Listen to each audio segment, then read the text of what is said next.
আমি একজন মেডিকেল ছাত্রী, খুবই সাধারণ, সব দিক থেকেই পড়াশোনা, টাকা পয়সা, বিশেষ করে চেহারা ডার্ক শ্যামলা, মাঝারি হাইট ধরনের।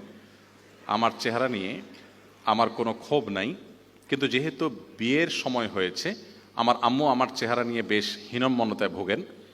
মুখের উপরেই বলেন, যেহেতু আমি অসুন্দর, কোনো ভালো যোগ্য পাত্র আমি পাবো না। আমার কোনো প্রশ্ন নাই, তবে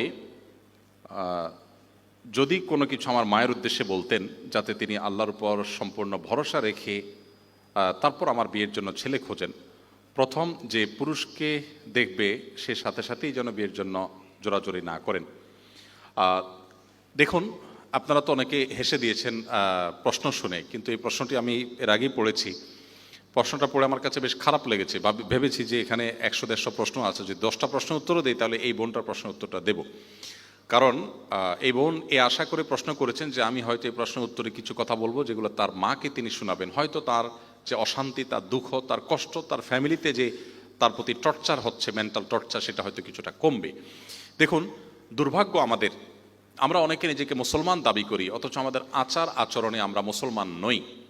আমাদের প্রিয় নবী সাল্লাল্লাহু আলাইহি সাল্লামের সবচেয়ে কাছের, সবচেয়ে ভালোবাসার, সবচেয়ে আপন মানুষগুলোর মধ্যে থেকে একজন ছিলেন বেলাল রাদিয়াল্লাহু তাআলা আনহু। বেলাল রাদিয়াল্লাহু তাআলা আনহু কিন্তু একসময় কৃতদাস ছিলেন, আবার গায়ের রং ছিল কুচকুচে কালো, নিগ্রো। আবার তিনি কিন্তু আরবের মানুষ ছিলেন না, বাহির থেকে আসা মানুষ ছিলেন। এতগুলো তখনকার আরব, বিশেষ করে ইসলাম পূর্ব আরবের মানুষের মধ্যে যে মানুষের প্রতি ঘৃণা প্রকাশের যে কারণগুলো আছে, তার সবগুলো কারণ বিদ্যমান। এরকম একজন মানুষকে নবী সাল্লাল্লাহু আলাইহি সাল্লাম ভালোবাসার জায়গায় স্থান দিয়েছেন, তার মসজিদে মুয়াজ্জিন হিসাবে নিয়োগ দিয়েছেন, সম্মানের জায়গায় তাকে বসিয়েছেন। এটাই ইসলাম। অতএব কারোর চেহারার অসৌন্দর্য বা চেহারার কাটিং ভালো না, বা গায়ের রংটা হয়তো শ্যামলা বা কালো, এ কারণে কাউকে যদি তাচ্ছিল্য করা হয়, তাকে যদি অপমানকর কথা বলা হয়, মন খারাপ হওয়ার মতো কথা বলা হয়, সেটা যদি খোদ বাবা মাও বলেন, তাহলে এই বাবা মা আল্লাহর কাছে পাপিষ্ঠ এবং অপরাধী হিসাবে বিবেচিত হবেন, এবং কিয়ামতের ময়দানের বিচার হবে। মেয়ে হয়েছে দেখি যা তা বলবো, ছেলে হয়েছে দেখি যা তা বলবো, এত সহজ না। আল্লাহ তাআলা বলেছেন, মা ইয়ালফিযু মিন কাওলিন ইল্লা লাদাইহি রাকিবুন আতীদ।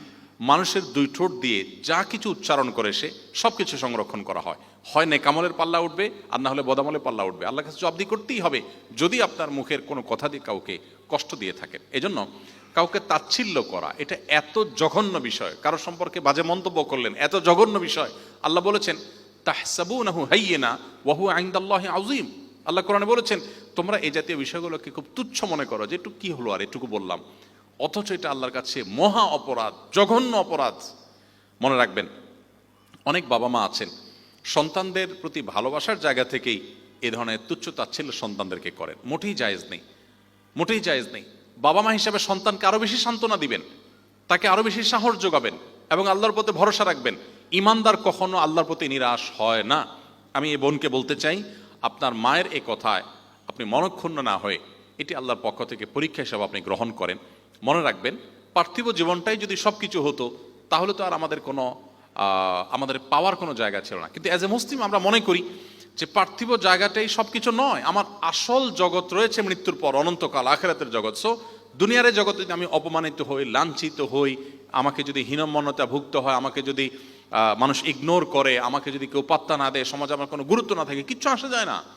আমার যদি জান্নাতটা হয়ে যায়, নিজের অনন্তকালের সুখের ঠিকানা হয়ে যায়।